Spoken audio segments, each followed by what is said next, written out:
오늘의 말씀은 요한 1서 5장 11절에서 13절까지의 말씀입니다. 요한 1서 5장 11절에서 13절 다 같이 한 목소리로 읽겠습니다. 또 증거는 이것이니 하나님이 우리에게 영생을 주신 것과 이 생명이 그의 아들 안에 있는 그것이니라. 아들이 있는 자에게는 생명이 있고 하나님의 아들이 없는 자에게는 생명이 없느니라. 내가 하나님의 아들의 이름을 믿는 너희에게 이것을 쓰는 것은 너희에게 영생 알게 하려 함이라. 아멘. 요한은 사랑을 이야기하면서 요한 1서를 기록을 했습니다. 그 사랑이 그 아들을 십자가에 죽이심으로 말미암아 표현되어진 생명을 대신하여서 우리에게 주심으로 인해서 그 하나님과의 깊은 교제와 사귐으로서 나아가는 그러한 사랑의 교제가 이루어졌다, 이렇게 말씀을 하고 있습니다. 요한 1서가 사랑으로만 표현되고 끝나는 게 아니라 그 사랑이 결국은 무엇인가라는 그런 방향성을 우리가 좀 알아야 되는데요. 하나님이 그 아들을 이 땅에 보내셔서 십자가에 죽이심으로 인해서 우리에 대한 죄의 대가, 값을 지불하셨고 그것으로 인해서 우리가 구원의 은혜에 참여하게 되어졌습니다. 그 구원이라고 하는 값진 선물과 은혜를 받아서 살아가는 우리가 이 세상을 살아갈 때에 그 믿음을, 나를 구원하셨다라고 하는 하나님의 이 놀라운 사랑과 그 은혜를 믿음으로써 이 세상을 살아가야 된다. 요한은 그렇게 이야기를 계속 이어져 내려가고 있고요. 그렇게 살아가다가 자책할 때가 있죠. 안 될 때가 있다는 거예요. 부딪힐 때가 있고 넘어질 때가 있다는 거죠. 그럴 때마다 다시 한번 우리 안에 증거가 있는데, 성경이 말하고 있는 증거들, 사람이 말하고 있는 증거들, 하나님이 말씀하고 있는 증거들, 더 나아가서는 내 안에 있는 성령께서 나와 함께 하심으로 말미암아 우리가 확신할 수 있는 그런 증거들이 있다. 그것을 가지고서 다시 일어나고 힘을 얻어서 세상을 이겨나가야 된다. 요한은 그렇게 이야기를 하고 있습니다. 결국은 그렇게 살아가야 될 삶의 현장을 오늘 본문 속에서 다시 한번 들여다보면서 두 가지를 우리가 또 볼 수 있는 게 뭐냐면, 첫째는 이 모든 정황들을 다 묶어서 생각해 볼 수 있는 게 바로 감사라는 거죠.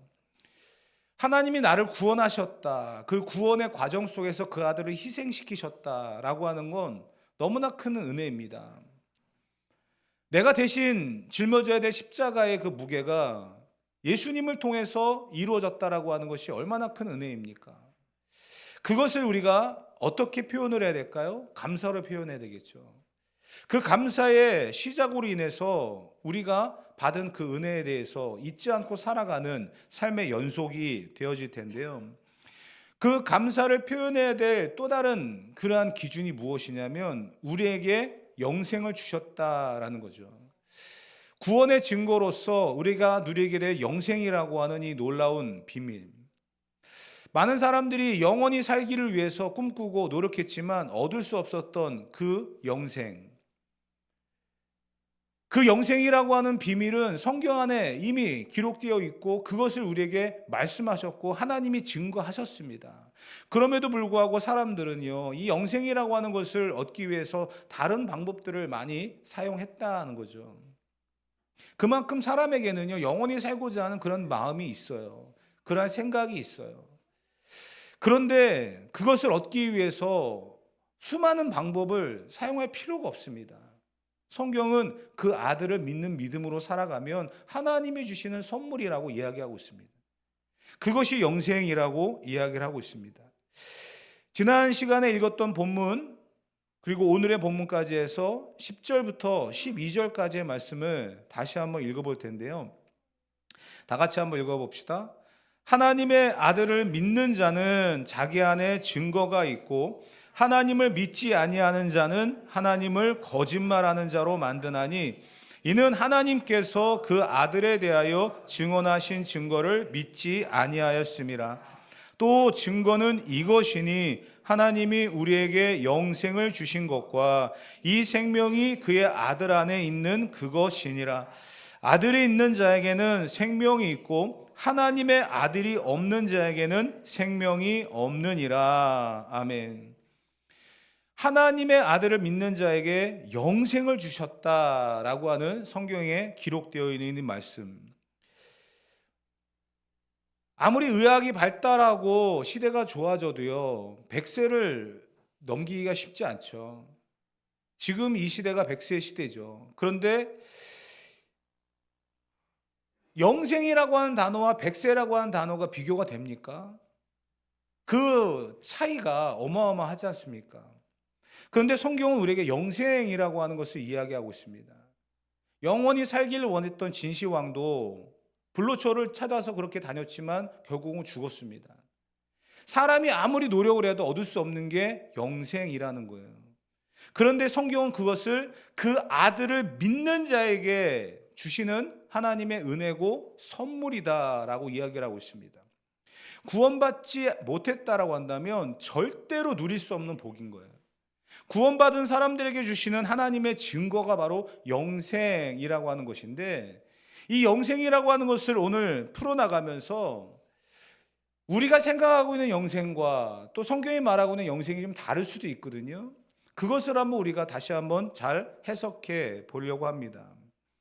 영생이라고 하는 것은 영원히 산다라는 그런 의미입니다. 결국 영원히 산다라고 하는 것이 어떤 의미인가? 이 세상에서 우리가 100세, 200, 300, 1000, 만 그렇게 계속 살아가는 그런 의미일까? 만약에 그런 의미라고 한다면 초대교회의 수많은 성도들의 순교는 다 헛되겠죠. 다 이미 세상을 떠났기 때문에. 지금 우리들도 마찬가지일 거예요. 100세 시대를 살아간다라고 말하고 있지만 과연 우리가 이 영생이라고 하는 단어를 우리 인생에 적용을 해서 1000, 만 계속 죽지 않고 살아가는 그러한 삶을 살아간다?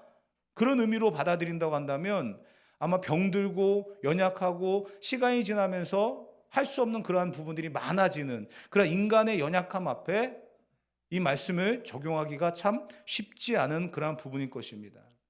그래서 성경학자들과 또 대부분의 많은 이 본문들을 해석해 나가는 사람들은요, 이 영생이라고 하는 단어를 우리가 어떻게 이해하는 것이 중요한가를 이렇게 이야기를 하고 있습니다. 12절에 보게 되어지면 아들이 있는 자에게는 생명이 있고 하나님의 아들이 없는 자에게는 생명이 없다. 영생을 이야기하면서 생명을 이야기하고 있거든요. 그래서 이 생명이라고 하는 단어를 우리가 잘 해석해 보면 영생에 대한 의미를 제대로 이해할 수 있습니다. 생명, 성경이 말하고 있는 생명이 과연 무엇인가? 영원히 살기를 원하는 그런 사람에게 생명이라고 하는 단어를 기록하면서 그 의미를 다시 한번 우리에게 전달하고 있는 이 본문의 메시지. 좀 말장난 같기도 하고, 그리고 어떻게 보면 우리가 이해를 돕기 위해서 쉽게 해석해 보려고 하는 그런 의도가 있기 때문에 이런 표현들을 쓰는데요. 사람에게는요, 생명이 있는 게 아닙니다. 사람은요, 목숨이 있는 거거든요. 목숨이라고 하는 것은 이 코를 통해서 들어가는 이 호흡이 우리를 살아가게 하는 그 시간들을 이야기하는 겁니다. 그게 목숨이라고 이야기한대요. 생명이라고 하는 것은 그 자체가 바로 살아있다라는 그런 증거거든요. 세상 많은 사람들이 과학적으로 의학적으로 이야기하고는 생명과는 다른 의미다라는 거예요.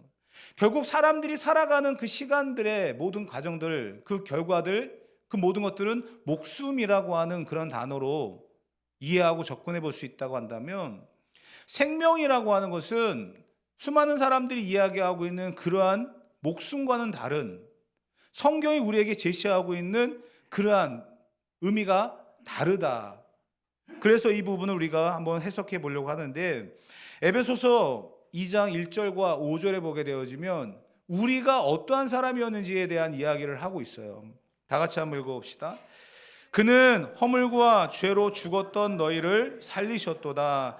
그때의 너희는 그 가운데서 행하여 이 세상 풍조를 따르고 공중의 권세 잡은 자를 따랐으니 곧 지금 불순종의 아들들 가운데서 역사하는 영이라. 전에는 우리도 다 그 가운데서 우리의 육체의 욕심을 따라 지내며 육체와 마음에 원하는 것을 하여 다른 이들과 같이 본질상 진노의 자녀이었더니 긍휼이 풍성하신 하나님이 우리를 사랑하신 그 큰 사랑을 인하여 허물로 죽은 우리를 그리스도와 함께 살리셨고 너희는 은혜로 구원을 받은 것이라. 아멘.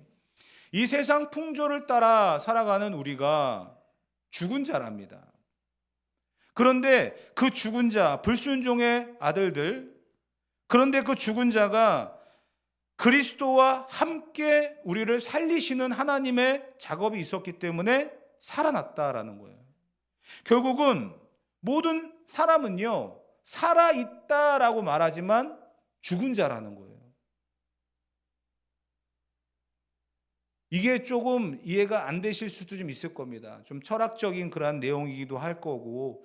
그래서 모든 사람은 살았다라고 하지만 죽었다. 여러분들은 죽은 사람이랍니다. 한번 옆에 보면 찔러보세요. 살아있습니까? 죽어있습니까? 살아있죠. 근데 왜 성경은 죽었다라고 이야기할까요? 이게 죄와 허물로 죽었다라고 이야기하는 거예요. 죄와 허물로 죽은 자를 그리스도의 십자가로 살리셨다라는, 그렇기 때문에 이 세상을 살아가고 있는 우리들이 죄와 허물로는 죽은 자이지만 십자가의 그 은혜로는 다시 살아나는 자가 되었다. 그래서 그러한 사람들이 생명이다라는 표현을 쓰는 겁니다. 목숨도 하나님의 시간과 손안에 있는 것이 맞거든요. 하나님은 인간의 생명과 이 모든 삶의 부분들을 다 주장하십니다. 하나님이 생사를 주관하시거든요. 살아있는 것과 죽은 것까지도 다 주관하시는 그런 분이십니다. 그렇기 때문에 목숨도 하나님의 손안에 있는 것이 맞는데, 더 나아가서 하나님은 그거보다 더 큰 생명이라고 하는, 죄와 허물로 죽은 우리를 살리시고 구원으로 인도하시는 영생이라고 하는 이 선물을 허락해 주셨다는 거예요. 그 모든 것까지도 하나님의 손안에서 허락되어지는 축복이고 은혜임을 본문은 우리에게 강조를 하고 있는 것입니다. 이 세상 풍조를 따르고 욕심을 따라 살아가는 우리들이 마음의 원함을 따라서 육체의 욕심을 채워가는, 살아있다라고 하지만 정말 죽은 자였던 우리가 이 세상의 것들이 아니라 하늘의 것들을 소망하며 살아갈 수 있는 생명을 가진 자가 되었다는 거예요. 여러분, 이것은 굉장히 큰 원리를 갖고 있습니다. 계속해서 말씀드렸지만 그리스도인들이 순교를 당하고 교회라고 하는 이름으로 모여서 예배를 드리고 세상 사람들과 다른 그런 기준으로, 지난 시간의 결론이었죠. 세상 사람들이 갖고 있는 부와 명예와 권력과 그 모든 것들을 소유하고 살아가는 거에 싸우고 쟁취하고 살아가는 것이 아니라 하늘의 소망을 가지고 살아가는 그 모든 과정들이 결국은 생명의 증거다라는 거거든요. 만약에 우리가 누려야 될 것들, 지금 내가 하고 싶어 하는 것들, 내가 지금 해야 할 그 모든 일들의 모든 것들을 빼앗기고 살아간다 라고 한다면 그것은 생명 있는 자의 삶이 아니라는 거예요. 생명 있는 자의 삶은요, 다릅니다. 왜냐하면 가치가 다르고 보는 시각이 다르기 때문이에요. 부자가 되고 높은 자리에 올라가고 더 많은 것을 갖는 거, 다른 사람을 힘으로 억압하고 누르는 거, 그러한 모든 것들이 생명의 증거가 아니라는 거예요. 구원받은 사람들은요, 더 큰 가치와 더 큰 것을 볼 수 있어야 됩니다. 그게 뭡니까? 하늘의 소망이죠. 그렇기 때문에 이 세상에서 부와 명예가 중요한 게 아닌 거예요. 이 세상에서의 장수가 중요한 게 아닙니다. 그 생명이 내 안에 있음을 감사하며 살아가는 삶이 되어야 된다는 겁니다. 더 나아가서 이런 거죠. 그 생명이 내 안에 있음을 인해서 내가 하늘을 소망하고 천국을 들어갈 수 있다라고 하는 이 놀라운 자격과 그 은혜가 내 안에 있음을 우리가 감사하며 살아갑니다. 그 모든 것들이 다 믿음으로 인해서 시작되어지는 것인데요. 그런데 살아가다 보면은요, 또다시 이 세상 풍조를 따라 살아가게 되어지고 세상의 유혹 앞에 무너지게 되는 것이 바로 우리들입니다. 시험과 절망과 좌절에 빠지는, 그런 것이 우리들이거든요. 그런데 그 순간에 무너지고 실패하고 마는 것이 아니라 다시 일어설 수 있고 다시 나아갈 수 있는 게 뭘까요? 성도들에게 주어지는 회개라고 하는 기회인 거예요.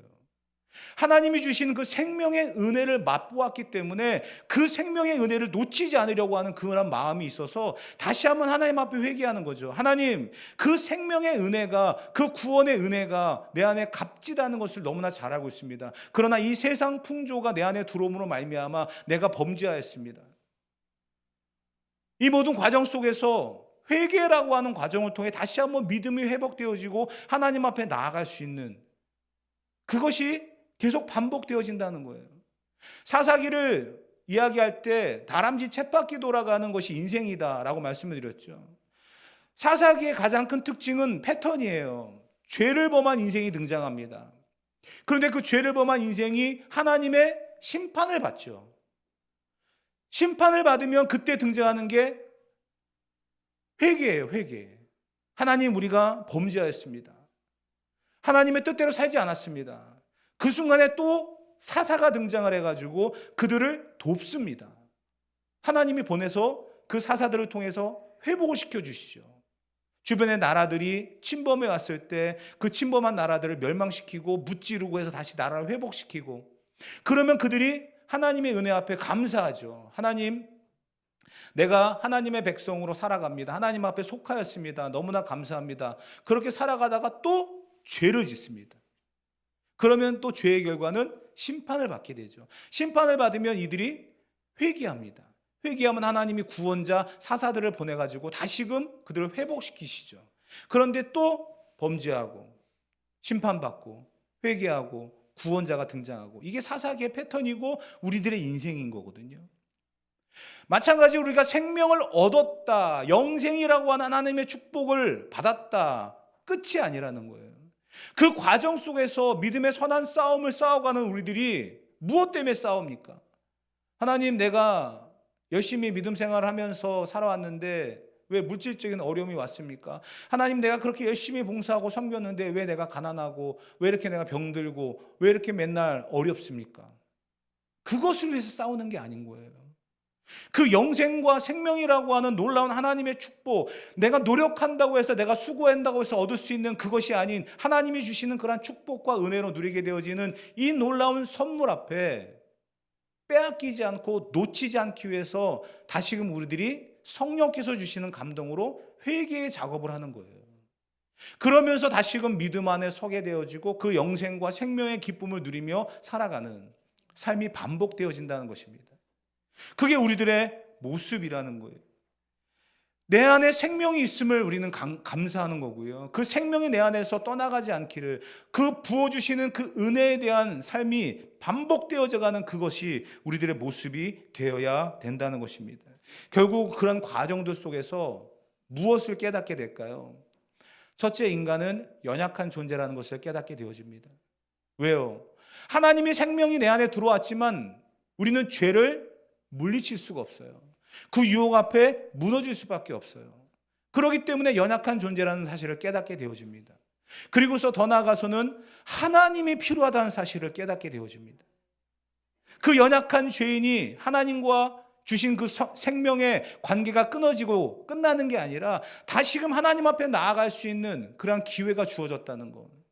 하나님만이 하실 수 있다라고 하는 이 절대 주권 앞에 무릎을 꿇게 된다는 거죠. 나의 연약함을 발견하고 하나님이 필요하다는 사실을 깨닫게 되어지면서 계속해서 우리는 이 영적인 싸움들을 싸워가게 된다라는 사실입니다. 그게 은혜고 축복인 거예요. 한순간에 완성되어지는 게 아니에요. 점점점 다듬어져 가고 점점점 성장해 가는 거죠. 그래서 요한은 이 요한 1서를 쓰게 되어진 기록 목적을 13절에 이렇게 기록을 해놨었습니다. 다 같이 한번 읽어봅시다. 내가 하나님의 아들의 이름을 믿는 너희에게 이것을 쓰는 것은 너희로 하여금 너희에게 영생이 있음을 알게 하려 함이라. 아멘. 하나님의 사랑이 우리 가운데 부어졌다라고 요한은 이야기하고 시작했습니다.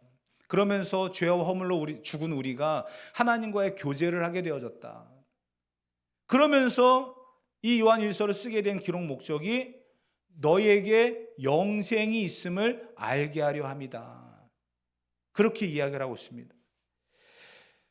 사랑하는 성도 여러분, 우리에게 영생이 있다라고 하는 것, 세상에 수많은 사람들이 힘과 권력과 부를 가지고 이 영생을 얻으려고 노력을 했지만 얻지 못합니다. 왜? 그것은 돈으로 살 수 없는 거거든요. 하나님이 부어주시는 선물이고 은혜의 축복의 결과들입니다. 그런데 그것을 우리는 어떻게 바라보고 살아가야 될까요? 영생을 얻은 자, 하나님의 생명이 우리 가운데 있는 자들은요, 세상을 보는 시각이 달라야 된다고 좀 믿습니다. 여러분, 예수님께서 이 땅에 오셔서 수많은 사람들에게 복음을 전하시고 가르치셨죠. 그러면서 그 가운데 보여주셨던 특별한 그런 어떤 사건이 하나가 있는데, 요한복음 4장에 보게 되어지면 수가성이라고 하는 사마리아의 한 지역에서 여인을 만나 전도하는 장면이 등장합니다. 예수님도 전도하셨거든요. 그런데 그 가운데서 예수님이 그 여인을 만나는 그 장면에서 보여주는 특별한 어떤 모습이 하나 등장을 해요. 그게 뭐냐면 요한복음 4장 31절부터 34절 보게 되어지면 이런 말씀이 기록되어 있어요. 읽어봅시다. 그 사이에 제자들이 청하여 이르되 랍비여 잡수소서, 이르시되 내게는 너희가 알지 못하는 먹을 양식이 있느니라. 제자들이 서로 말하되 누가 잡수실 것을 갖다 드렸는가 하니 예수께서 이르시되 나의 양식은 나를 보내신 이의 뜻을 행하며 그의 일을 온전히 이루는 것이니라. 아멘. 수가성 여인을 만나 전도하고 그 여인의 인생을 바꿔주셨죠. 그런데 그 순간에 제자들은 딴 곳에 가서 예수님이 식사하실 만한 그런 것들, 요깃거리들을 구해갖고 왔습니다. 그리고서 예수님이 잠깐 틈이 있어 보여서 식사하시라고 말씀드렸더니 예수님이 뭐라고 하셨냐면 나는 이것보다 더 중요한 게 있다. 사실 어떻게 보면 예수님이 식사 시간이 지났기 때문에 먹으려고 하는 어떤 그러한 의지가 사라졌는가? 이렇게 보는 사람도 있었거든요. 근데 아니에요. 사람은 배가 고파요. 식사 시간이 지나면 더 배고파요. 그런데 예수님이 하시는 말씀이 나의 양식은 다른 거다. 그러면서 하신 말씀이 34절에 뭐라고 되어 있냐면 하나님의 일을 이루는 것이다. 그렇게 이야기를 하고 있습니다. 나를 보내신 이의 뜻을 행하며 그의 일을 온전히 이루는 것이 나의 양식이다. 이렇게 이야기하고 있어요. 나를 보내신 이의 뜻이 뭐죠? 그건 십자가의 길이에요. 그 십자가의 길은 무엇입니까? 자기가 죽음으로 말미암아 온 인류를 살려야 된다라고 하는 하나님의 뜻이죠. 그것을 위해서 예수님은 집중하셨다는 거예요. 예수님이 자신을 하나님의 뜻을 이루는 그 사역에 집중할 때 세상이 주는 그 음식이 아니라 하나님의 일을 이루는 이 현장에서 자기는 배부르다 이런 표현을 하고 있습니다. 앞뒤가 안 맞는 그런 표현이죠. 왜 먹지도 않았는데 뭐가 배불러요? 먹어야 배부르지. 근데 예수님은 제자들을 가르쳐야 될 사명이 있었거든요. 사명이라고 하는 그 순간 앞에 예수님은 집중하셨고요. 제자들을 가르치시려고 하는 의도로서 이 말을 하고 있습니다. 여러분, 우리는 빵이 더 중요할 때가 있습니다. 오늘도 여러분들은 어떤 메뉴를 정하셨습니까? 그 메뉴에 따라서 구역을 바꾸실 의도가 있으십니까? 사람은 무엇을 먹는가에 굉장히 집중을 많이 합니다. 특히 요즘 같은 경우는 더 그러죠. 너무나 많은 먹거리들이 우리 주변에 있기 때문에 세계의 모든 그 음식들이 다 들어와 있어요. 원하는 그 순간에 전화 한 통으로도 배달 음식으로 먹을 수도 있고, 군부대에서도 얼마나 좋아졌는지 전화 한 통하면 위병소 앞에까지 배달이 온대잖아요.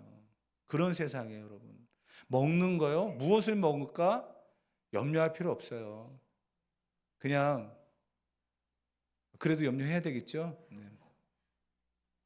그런데 우리는 여러분, 빵을 위해서, 먹는 것을 위해서 살아가는 인생이 되어서는 안 된다는 것을 성경은 이야기하고 있습니다. 마태복음 4장에 보게 되어지면 예수님이 40일을 금식하신 이후에 마귀의 시험을 받습니다. 마귀가 가장 먼저 시험했던 게 뭡니까? 이 돌이 떡덩이가 되게 하라. 먹는 시험이었어요. 사람의 원초적인 문제는 먹는 문제거든요. 먹는 문제, 무엇을 먹을까에 대한. 그런데 예수님은 그것을 어떻게 물리치셨습니까? 하나님의 입에서 나오는 모든 말씀으로 사는 것이다. 떡으로 사는 게 아니다 라고 말씀하셨어요. 그러면서 요한복음 4장에 수가성 여인 앞에 나의 양식은 하나님의 일을 이루는 것이다, 이렇게 표현을 하고 있는 것입니다. 이게 바로 생명을 가진 자의 삶이라는 거예요. 우리의 육체는, 목숨을 가진 사람은요, 매일같이 먹어야 됩니다. 영양분을 보충을 받아야 하루를 살아가거든요. 힘이 나는 거예요. 에너지가 있습니다. 근데 생명은요, 그 생명을 유지하기 위해서는요, 하나님의 일을 이루는 것이 필요하다는 거예요. 본문에 요한복음 4장에 보면 재미난 일들이 굉장히 많은데, 요한복음 4장 35절에 보면 예수님의 시각이 이렇게 기록되어 있어요. 다 같이 읽어봅시다. 너희가 넉 달이 지나야 추수할 때가 이르겠다 하지 아니하였느냐? 내가 너희에게 이르노니 눈을 들어 밭을 보라, 희어져 추수하게 되었도다. 아멘. 제자들에게 이야기합니다. 넉 달이 지나야 추수할 것이다. 그런데 지금 눈을 들어 봐라, 희어졌다, 추수할 때가 됐다. 이거 앞뒤가 안 맞는 이야기거든요. 넉 달이 지나야 추수할 때가 올 건데 지금 추수할 것들이 눈앞에 있다라는 거예요. 그게 뭐냐면 하나님의 일을 이루는 그 예수님의 눈앞에 사마리아 사람들이 지금 나오고 있는 거예요. 그 영혼의 추수 때가 왔다는 거예요. 영혼의 추수 때가. 요한복음 4장 36절 다 같이 읽어봅시다. 거두는 자가 이미 삭도 받고 영생에 이르는 열매를 모으나니 이는 뿌리는 자와 거두는 자가 함께 즐거워하게 함이라. 아멘. 무언가를 거두어 드릴 때가 제일 기쁘지 않습니까? 보기만 해도 배부르다라고 하는 그런 표현이 있죠. 안 먹어도 배부르다라고 하는 그런 표현들이 있어요. 근데 실제로 안 먹으면 배가 고프죠. 근데 그런 표현들을 왜 할까요? 우리의 목숨이 붙어 있는 그 순간에도 우리는 그런 표현들을 씁니다. 그런데 우리의 생명에 있는 그 순간에 먹지 않아도 배부를 수 있고요, 보기만 해도 배부를 수 있는 일들이 있다는 거예요. 요한복음 4장 39절부터 42절까지 그때 일어났던 일을 이렇게 마무리했어요. 다 같이 읽어봅시다.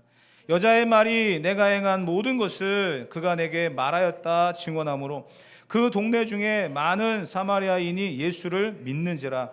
사마리아인들이 예수께 와서 자기들과 함께 유하시기를 청하니 거기서 이틀을 유하심에 예수의 말씀으로 말미암아 믿는 자가 더욱 많아 그 여자에게 말하되 이제 우리가 믿는 것은 내 말로 인함이 아니니 이는 우리가 친히 듣고 그가 참으로 세상의 구주신 줄 알미라 하였더라. 아멘. 이 사마리아 여인이 예수님을 만났고 그 만난 예수님을 사마리아 사람들에게 이야기했습니다. 와보라, 내게 행했던 이 귀한 말씀의 메시지를 너희도 들어보아라. 사마리아 사람들이 예수님의 말씀을 듣기 시작합니다. 놀라운 거죠. 그래서 예수님에게 이틀을 더 유하시기를 원했고 그 기간 동안에 예수님의 말씀을 들었습니다. 그리고 그들이 내린 결론이 뭐예요?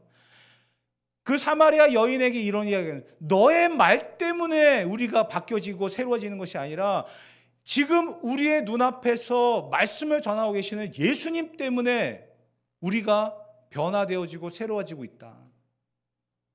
그분은 구주시다. 그렇게 고백을 하며 마무리를 하고 있습니다. 여러분, 생명은 하나님의 말씀으로부터 시작되어지고요, 그 말씀이 우리 안에 역사가 이루어지게 되는 줄 믿습니다. 세상의 기준으로서의 만족이 아니라 하나님의 말씀과 그 은혜가 내게 부어짐을 통해 감사하고 살아가는 사람, 그것이 바로 생명이 있는 사람이고요, 그 생명을 소유한 사람만이 그러한 마음과 생각으로 이 세상을 살아가게 될 줄 믿습니다. 이 세상의 것을 쫓아 이 세상의 것을 얻기 위해서 아둥바둥하며 살아가는 인생이 아니라 내게 있는 그 생명의 소중함을, 내게 부어진 그 영원한 생명에 대한 그 은혜를 감사하며 살아갈 수 있는 우리 모두가 되어지기를 바라겠고요. 그것을 놓치지 않기 위해서 내 안에 죄가 들어왔을 때 회개하고 믿음으로써 다시 회복되어져서 하나님의 은혜 안에 거하며 영원한 나라, 영원한 소망을 가지고 살아갈 수 있는 우리 모두가 되어지기를 주님의 이름으로 축복합니다.